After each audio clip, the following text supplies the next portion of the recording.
Hey, welcome back to Super Sons, where my brother Jake and I help you find your foothold in the DC universe. Today, we have a special guest, Michael Moreci, whose new book, The Lost Carnival, a Dick Grayson graphic novel, comes out on May 5th. Thanks for coming on. Oh, glad to be here. Thanks for having me.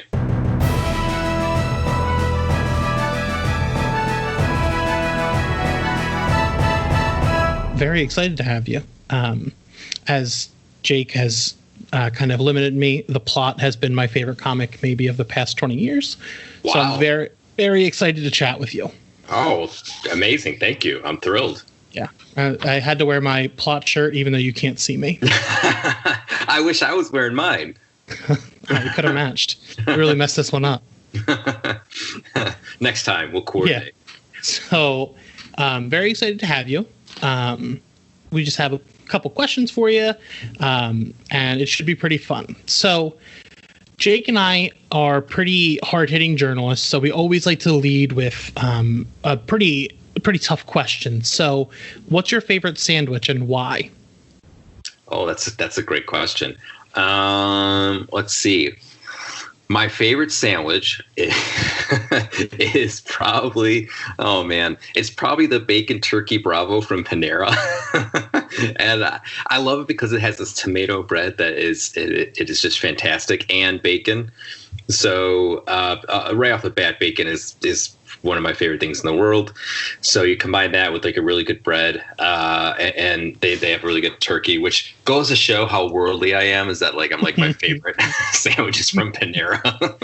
I'm actually excited that was your answer, because that's what I get when I go to Panera. But that bread is the best part. Like it's kind of out there. Like I'm excited that we're on that same vibe. It's kind of weirdly sweet, like it's got like little cinnamon. It's just delicious. Yeah, that's it. It's like a little bit sweeter, but like with the bacon, oh man. Yeah. Good to know. Man, this interview is going great. We got plot, we got bacon turkey Bravo. This. Yeah, we're like the biggest hype men in the podcasting world. Oh boy. I was trying not to cut you guys off by laughing. All right. What is your DC Comics origin story, and how did you get into reading comics? Okay, yeah. So origin story in terms of like working, it was strange. DC, and I don't think they do it anymore. At least maybe it's on pause, but this like talent showcase, which were like classes for writers and artists. They were separate. And I was chosen to do the first. It was like the pilot class with myself. It was like Vita Aiello was in there, Matt Rosenberg, Hina Khan. A lot of great people were in this class. I remember getting the call. I was actually on vacation in Disneyland with my kids, and like all of a sudden I got this weird call. I was like, oh, it's New York, and I always answer or LA. And I was like, New York or LA, I always answer those questions. So like it could be work related. So I answered, and it was a friend that I have who worked at DC, Sarah, who's a wonderful person, and she's like, hey, we got this DC program, this writer's program. Do you want to be in? And I'm staying there in Disneyland. I'm like, sure, So it was an unusual origin story, and I went through the class and started writing, issues, here and there. Let's see, I did some Batman, did some Nightwing separate from the Lost Carnival book, some Flash. And in terms of my origins as a comic book reader, it started probably when I was 5 or 6. I forget the exact age. These are back in like the spinner rack days, and I would save up. I think comics then were 75 cents, if I'm not mistaken. Marvel, DC, and I would always save up. And my mom would take me to 7-Eleven, which is like 2 or 3 blocks from our house, and we walk over there, and I get a comic either there or garage sales were really big for getting comics. And I'll never forget, I had this, and I still have it. This Batman Detective Comics. And the numbers escaping me, but it's this comic that I loved, and it was a Jim Aparo, of course, and it was like him. It was Batman fighting off a giant blimp, It was like Terror in the Sky or something like that. And it was a comic that I found I'll never forget finding it at this garage sale. I had been no more than like 6 years old. I'll never forget like finding this and getting it for like a dime or something like that, and just reading this thing, over and over and over. And I didn't know, obviously, Aparo then, but now Aparo is so, foundational in, Batman's mythos and development. And luckily I still managed to hang on to that comic, even though it is definitely worn. It's seen better days. It has. You actually jumped the gun a little bit. I was going to ask you about the Writers' Workshop a little bit later, but I wanted to see what was your biggest takeaway from that program, just because I think someone else we talked to had been through something along those lines. I just wanted to see how it was for you. Yeah, I mean, that's a really good question, because it was an interesting class, and it was a great class. So Scott Snyder was one who taught it, and it was kind of strange for me in a way, because like I had been through writing programs for undergraduate, college, then graduate, and had been writing comics for a few years. Divorced of DC Marvel, doing like Image stuff, my own stuff, whatever, and going into it, not in an like arrogant way, but like just in a curiosity way of like, what can I learn, was the biggest question I was asking myself. Like, what is the goal that I have, I guess, coming into this class and going out of it? And I really wanted to learn how to tell a superhero story, because it's not the same, when you're working in the comics, in the medium, like there are different ways to tell different stories. And the superhero story, particularly the Marvel DC story, where not only you're telling the story that exists in a very specific framework, but you're also telling a story that has, a lot of history behind it, 50 years, 60 years, whatever. So I really wanted to wrap my head around that. And Scott was, I don't know, many people who you can say who are better equipped to teach that and convey those lessons. And I learned a ton. I learned a ton about writing in general, but I specifically learned a lot about how to write a big, emotional, action-packed, dramatic superhero story the way that the best of DC can do with those great characters. And it was fantastic. Oh, that sounds like it is a pretty good program then. So I know this young adult graphic novel is a little bit different from prose and comics, but do you think there's any difference in your writing process when handling something like this? Yes, for sure. I think the big thing with this, like I had to kind of turn, as much as I, talked up learning how to tell those big emotional, grand superhero stories, I had to turn that part of my brain off. And I was so accustomed to that, because at the time I was really writing a lot more than I kind of am now, I guess, at the moment. But I was writing a lot more and of that type of story. So I had to turn that, push that side of my brain out of my point of view, and like really tell a story, because it would be easy. It would be easy to tell the kind of Nightwing story that has already been told in some way and refashion it for a YA audience.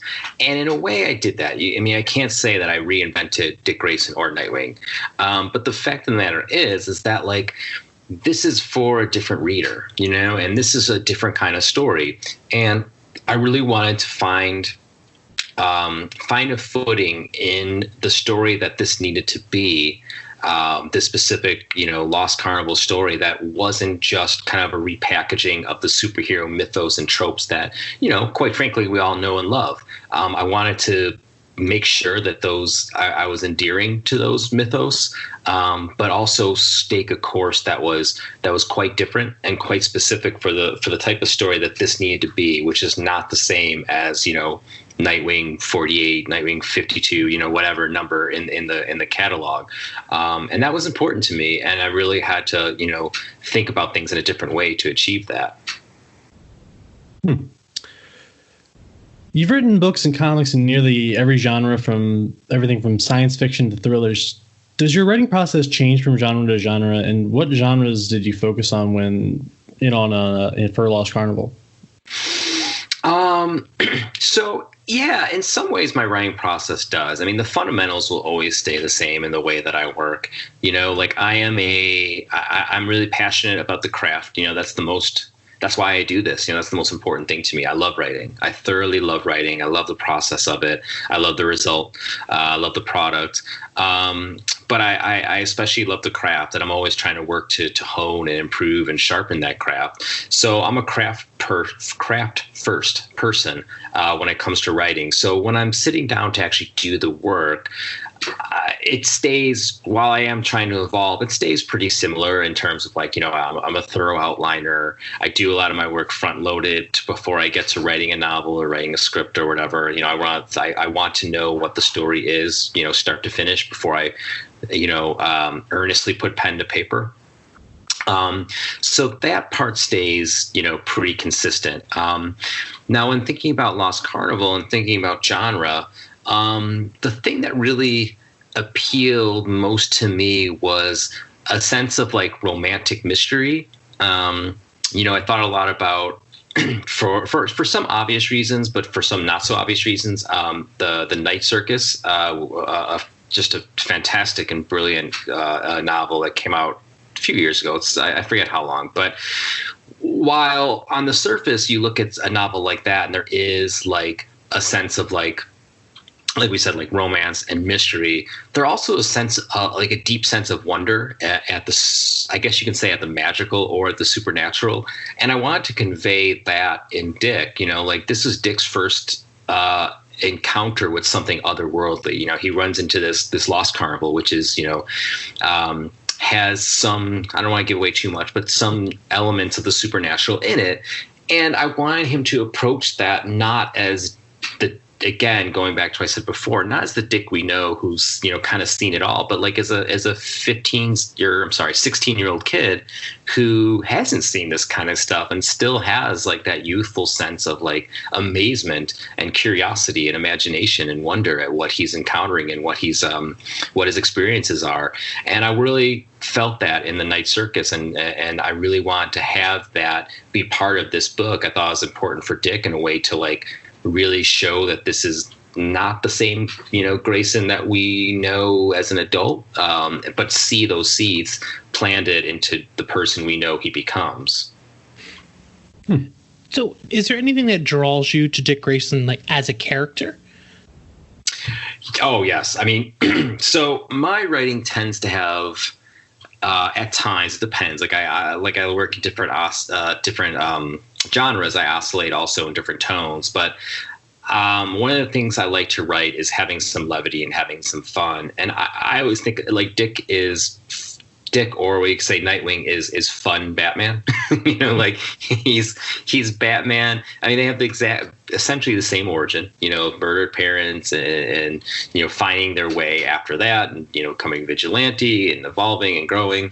But Dick and Bruce are such different people. They have so many important fundamental differences. And one of the fundamental differences is that Dick isn't necessarily defined, by this tragedy, where Bruce very much is in a lot of ways. And I wanted to bring that out in Dick because that's something that I really, really love. I love that he's able to be, not that Bruce isn't multidimensional, he is in his own way, but show those dimensions in Dick. And that is the part that I really, really love about him. He's so much fun. He has such optimism and warmth and care, and it's so evident. While those things, that warmth and care is it exists in Bruce, but it's buried beneath, and he keeps that beneath, and he's very guarded about it. And Dick is not. Dick is a very outwardly caring, emotional guy, and I love that about him. I love that he's able to balance the complexities of the tragedy that he was able to move away from, and embrace it still, despite all that, just embrace a really refreshing optimism at the same time. Well, that was the perfect answer to go into our next question. Then. So it seems like young Dick Grayson has some romance in this book. Did you draw any inspiration from Dick's other iconic relationships? Well, as we know, Dick's had a few relationships. Like he's a popular guy in the DC universe. All the relationships. But I think that I definitely, those are all touchstones, and it goes to who Dick is. He's the guy, that everybody wants to be around. He's so joyful and charming and kind and brave and heroic. So it's natural that people are attracted to that, right? And I had that all in mind when I'm thinking about this romance that buzzed between him and Luciana in the book. And he's still that same charming, heroic person, maybe not as formed as we know him, but he's still essentially that same person. So thinking about his exploits, really did play a lot into seeing how Dick's early romances would have looked like. And I know you mentioned you're pretty big on the craft of writing and things like that. But so do you listen to music when you write, or do you just sit in silence? Well, generally, yes. At the moment, a lot. We're sheltering in place, and I have 2 young kids, so they're home all the time. And so I've been listening to a lot more music. I generally listen to film scores when I listen to some of the DC film scores, Star Wars film scores, some horror film scores, because they're a little bit moody and quieter. But yeah, I generally, it's never really stuff with lyrics, just kind of musical stuff. Because it's just kind of a nice, almost like a white noise going on that there's a reason we think of our best ideas, in the shower. You're best suited to think about things when you're not thinking about things. So I know you mentioned, you just said Star Wars and those types of soundtracks. If you had to pick one song to write to continuously, what song are you picking?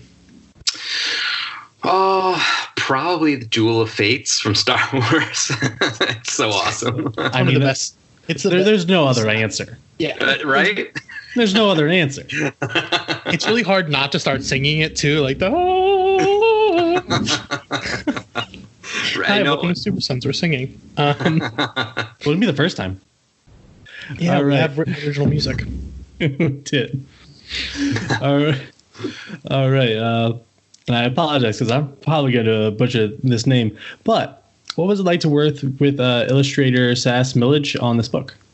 Oh, it's funny. I've been in interviews and social media just so effusive. And I feel like I've been effusive to the point I fear that it's going to come off as disingenuous. But she is so good. She is such a remarkable, awesome talent. And it's just I don't even know what to say, just so fortunate and so lucky because she made this book. There's nothing more important. I guess I can say this. There's nothing more important than with creating art, whether it's writing or illustrating or coloring or anything, any sort of aspect of art, is having a unique point of view.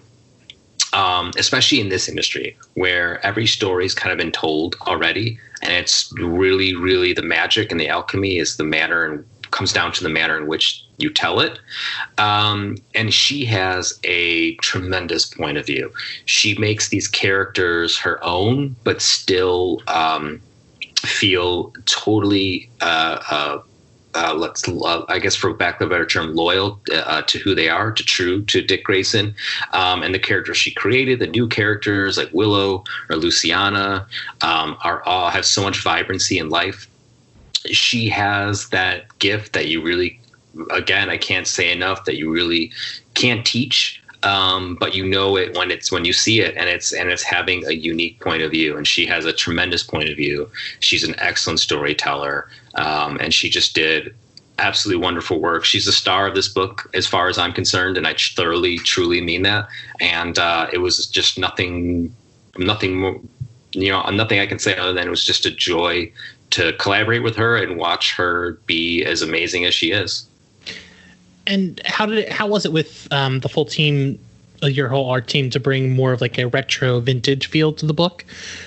How did that work? Did you just it melded? Yeah, I mean, it's funny because I was asked that about like that question, and also like how we decide the tonal questions, like the colors are just the tones. And weirdly enough, like I didn't make any of those decisions. I can't like take credit. That comes down to the art team and to the editorial team with Alex Carr, who's the editor on this, and they did a fantastic job making really, really good, interesting, and appropriate decisions artistically. And the art, like I said, Sass's work, I mean, just totally works. She manages to really blend that, like you say, like it has a vintage feel, it has a classic feel, and bringing in the art into that as well bringing into the colors really did a great job of bringing out what Sass was already doing. All right, so what DC character would you love a chance to write? I probably shouldn't say this because I'd probably be jinxing it, but like I would do because I'm such a space adventure fan. I'm such a big, like, not necessarily like my space adventure, like my sci-fi is not so much like that hard sci-fi, like The Expanse. Like I'm more of, as I'm a Star Wars guy, everybody knows that. I don't even know why I'm explaining this, but anyway, I would love to write a big New Gods, Orion, just thoroughly embrace that like big space opera story that like I know that is there. It's been told. I mean, no one can do it better than Kirby. It's been done perfectly, and that's why I'm like loath to even like suggest it. But like as I passionately love Kirby. He's one of my idols, and knowing how close like that story is to Star Wars, and there's like a cross kind of almost pollination there, and how excellent the Fourth World mythos just are. They're just so great. I would love to tell a story with Orion and getting into that world and finding a good way to get into that world that's both respectful of everything that Kirby did, but also kind of somehow fresh and new. So I have another question after this, but you mentioned Star Wars again. I just have to ask, who's your Jedi? Oh, Obi-Wan. That's a good answer. Thoroughly. So with that, you've worked on some of the biggest franchises ever, including Star Wars and DC. What's it like to write about already established characters and worlds versus something completely original, like stories like The Plot? Well, I think that and this is something that's funny. I taught a class this past winter that we barely got in before everything, happened around the world. But anyway, the point is I taught this class, and one of the most important lessons that I wanted to convey to the students in the class, and I touched on this on an answer just a moment ago, is about point of view. And I think that one of the most essential things in both is that, but it functions in different ways. And this is a Snyder thing that he taught us in class, is the way that you approach writing, Batman or Superman or Wolverine or whomever, the way you approach that is basically you're taking the toys off the shelf, you're playing with them for a little bit, and then your job is to put them back pretty much the way you found them. Because the way these stories work, ongoing for however long, serialized storytelling, you can't make sudden, crazy, big changes. I mean, sometimes that happens. We know, sometimes, somebody else will be Batman for a little while, but Batman's Bruce Wayne. And he's always going to be Bruce Wayne, right? So, you have to stay true to this fundamental truths about Bruce Wayne and about who Batman is. But the trick is that to come with it in your own point of view, is to thoroughly understand that character you're telling, whether it's Hal Jordan, whether it's Wally West, whether it's whoever. Have an absolute thorough understanding of who that character is. Who is, Barry? Who is Wally? Understand that. So when you take the toys off the shelf, you know exactly the toy that you're playing with, but being able to infuse your own point of view to tell the story, to tell that Flash story or tell that Batman story in a way that nobody else can tell it. Like that's completely, thoroughly you. And that's something Scott does tremendously well. Scott's Batman stories are very, very much Scott stories. You can tell they are a Scott Snyder story, but they're also thoroughly Batman. You recognize them like, yeah, this is a Batman story. This is how Batman works. I get it. I get as a Batman fan that what he's doing with the character, but it's also being told in a very particular way. If you don't have that point of view, you're just kind of writing fan fiction. You're just writing some sort of. Sorry, my text went off. I hope you guys didn't hear that. And I don't know. I'm turn off do not disturb. Okay. So you're telling like a fan fiction or just kind of replicating something that's come before, and nobody wants to do that as an artist, and nobody wants to read it as a fan, as a reader. Similarly, you still have to do the same thing with your own stuff, with your own creations. Because like if you look at something, you mentioned the plot.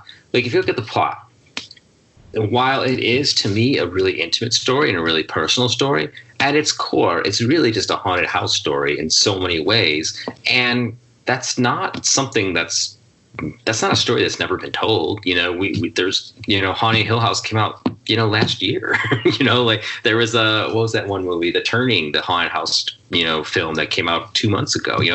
That is a tradition that exists. And you have to find a way to be able to understand the tradition or the character you're working in, do something new and unique with it. And for me, the way in is always being able to bring your own personal sensibilities and stories and whatever to it, blend those things together. And that's the alchemy of making a story really work. All right. So our big mission on the podcast is to help new readers get into comics. So if you had to hand someone their first comic, what do you think is the perfect book? Oh, the plot. No. It's tough. I think that like the impulse obviously is to be like, Watchmen or Saga or something like that. And I think that like those by no means are bad choices at all. Those are tremendous choices, right? But I think that there's something to be said about like one is like identifying what the person is interested in, sci-fi or horror or superheroes or whatever. So there's a lot of different ways in. I mean, I think that's the great thing about comics is that there's so much and there's so many things that you can point people to. I would be happy to give somebody, if somebody was into a certain kind of aesthetic, Preacher could work as your first comic. If somebody was into like, superhero stories, depending on the stories, Wolfman and Perez's Teen Titans can work. There's so many ways in that exists, like in the history of comics. Comics to me at least are a medium that does a remarkable job of remaining timeless in a way. So I would never be hesitant to be like, here, read this comic from the 70s or the 80s or whatever. Like, it doesn't feel dated. Like the way you would like watch a TV show from the 70s, you're like, this feels old,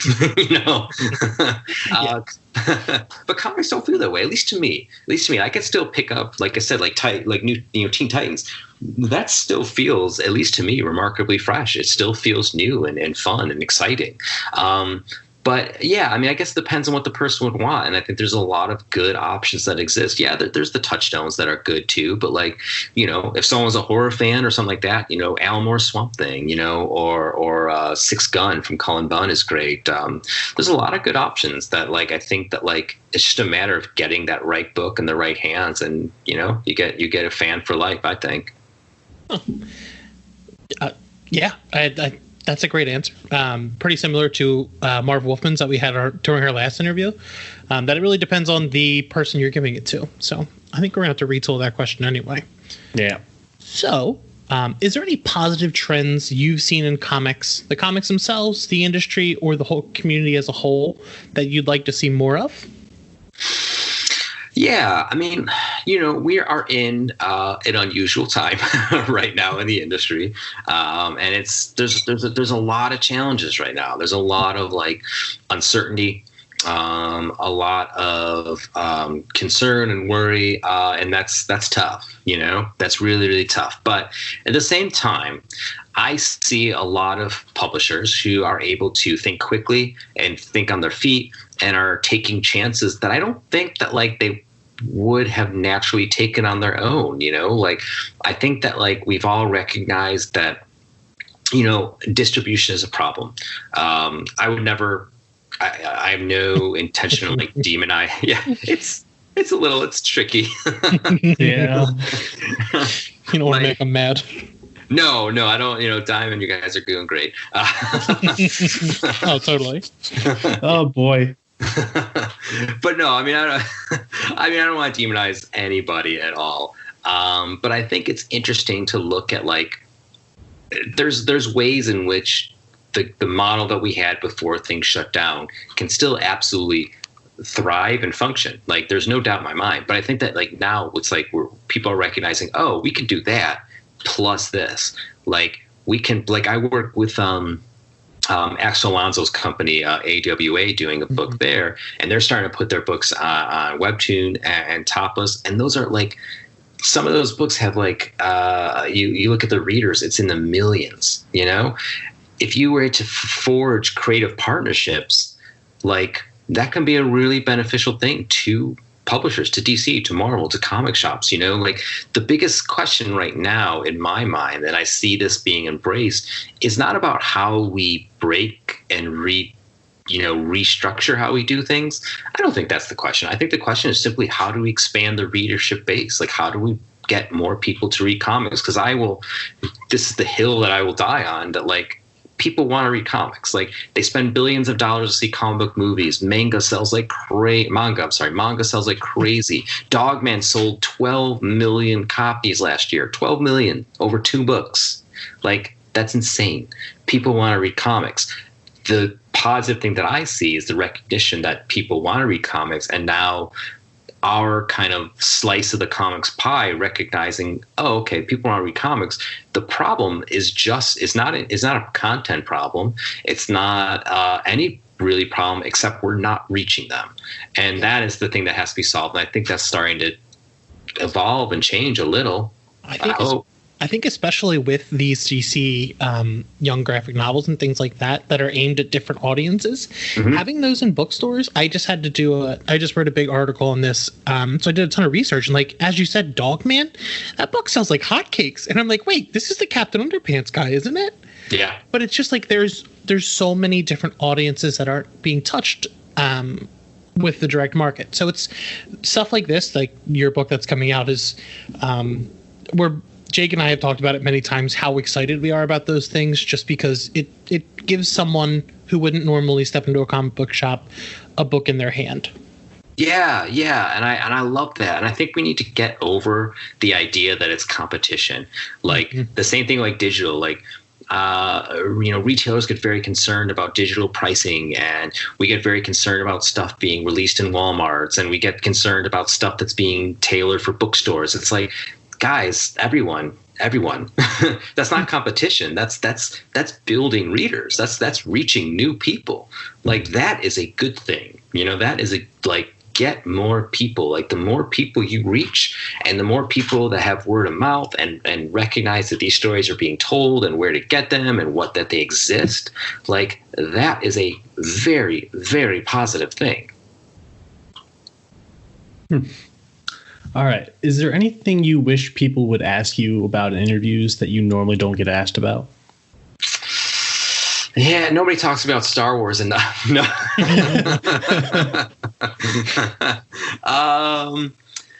No, not really. I mean, especially now, like I've been really lucky, you guys included, to be asked really good questions about this book, which makes me feel really happy. Like I want I want people to like engage with the story. Selling books is fun and great, and numbers are awesome. But like, what matters to me, I'm luckily not the spreadsheet person. I'm the writer. So I want people to engage with the story. I want people to, to read it and take something away from it. And I've been getting that a lot with Lost Carnival. It's been a really great and positive response, which I love. It's a story and a book that I love. And so, no, I don't feel like I've had anything that I wished I was asked that wouldn't, particularly with this book, because the coverage has been awesome. How do you feel about Rogue One? Oh, it's one of the, is it? Yeah, it's my favorite of the Disney era. Is Rogue One is my favorite. Nice. I was going to end the interview if you said something bad. So, oh no! I'm like, guys, are you there? No, Dan's personal opinion's getting in the way. Listen, Rogue One was a masterpiece. It was. It was. And the soundtrack was a beautiful. Sorry, we're a DC podcast. I can't go on about Rogue One. Specifically, Rogue One. I'll talk about it all day. Oh yeah, dude. I have it on. I love it so much. I have it on vinyl, man. No joke. Oh, you have, man. That's a good idea. I should buy that. It sounds amazing. Yeah, that is pretty much what I listen to when I read comics. Just that soundtrack over and over. It's like one of those movies I watch too many times. So like when my girlfriend comes home, she's like, "Oh, you're watching Rogue One again? Cool." That's a good problem to have, as far as I'm concerned. So the last one is also a pretty hard hitting question. Yes. Okay. If you had to, hold on, make myself laugh. You want me to do it? Yeah, this is your question. This is yours. Yes. All right. If you had to build a Rube Goldberg machine, what would be its purpose, and what would be the thing that sets it off? Oh man, wait. What's? Oh man, I know this. I feel like such a moron. It's one of those super complicated machines. Like you hit a domino and then it makes a whole tumble effect until it does something simple, like cut an orange. Or makes a piece of toast. Oh, what do I need? Let's see. I know it's going to be something that has to do with food. Let's see. Right now, as I'm so desperate for things that I miss, I would be able to build something that would make me a fantastic donut, because God, I miss donuts. Yeah, that's a worthwhile. Time barely exists anymore, so it's like hard to differentiate when breakfast is, or I really want to. Donuts are for every time. Yeah, Dan. 24 get to breakfast. What's wrong with you? It's just breakfast cake. It's fine. Yeah, exactly. Fried breakfast cake. Let's get it right. So, do you have any other projects coming up that we should keep an eye out for? Well, yeah, obviously, there's Lost Carnival. There's my, we had mentioned Star Wars a few times. My Clone Wars, I had a Clone Wars series. It was going to be a weekly series. It was 5 issues. It was adjacent to the Clone Wars that's running now on Disney Plus, but it got delayed. The first issue was supposed to come out April 1st, and it got delayed. So that's coming out at some point. I've seen the issues; they exist, but we just don't know when. But that'll be out. That'll be out at some point, and I'm really excited. That was my first all the Star Wars I've done in the Adventures universe is the issues work. That's like a 12-page main story, then like an 8-page backup story. So I've always been part of that. We're splitting, the issue, which is totally cool. But these Clone Wars are just mine, like mine and mine alone. So it's kind of cool to be these are my issues selfishly. And plus, Clone Wars is my favorite thing. I'm a staunch prequel defender. So that'll be out again June, July. I don't know, 2038. Who knows? But it's coming. It's coming. Get ready. Get excited. So the Lost Carnival, a Dick Grayson graphic novel, comes out on May 5th. You can find a local comic shop online to order from using comicshoplocator.com, or you can go to bookshop.org to find a local shop near you. I will put all those resources when the episode comes out, so you can try to find the book local to support businesses. And where can people find you online? I'm just at Michael Moreci on Twitter and Instagram, and michaelpmoreci.com is my website. Nice. So thanks for coming on. It was very exciting to talk to you. Very excited for this book. Yeah, no, thank you guys. This is a blast. I'm thrilled to be here. So yeah, I really appreciate it. And we actually have a bonus question. We are joined by DC's publicity coordinator, Kat Newer. Yeah, Newer is correct. Look at me pronouncing it correctly. Did it right, Dan. So you are the first official DC context we've had like this way. Okay. So we wanted to hit you with our big question about what's your favorite sandwich? It's a very important question. Well, right now I'm eating lots of peanut butter and jelly sandwiches. It's definitely getting me through the quarantine. What specific jelly? What's your brand? I'm a big fan of raspberry jelly. Oh, that's adventurous. It's like a jam jelly type of mix. Wow, it's crazy. Yeah. So thanks for helping us set this up. You can catch us next time. Same bat time, same bat channel.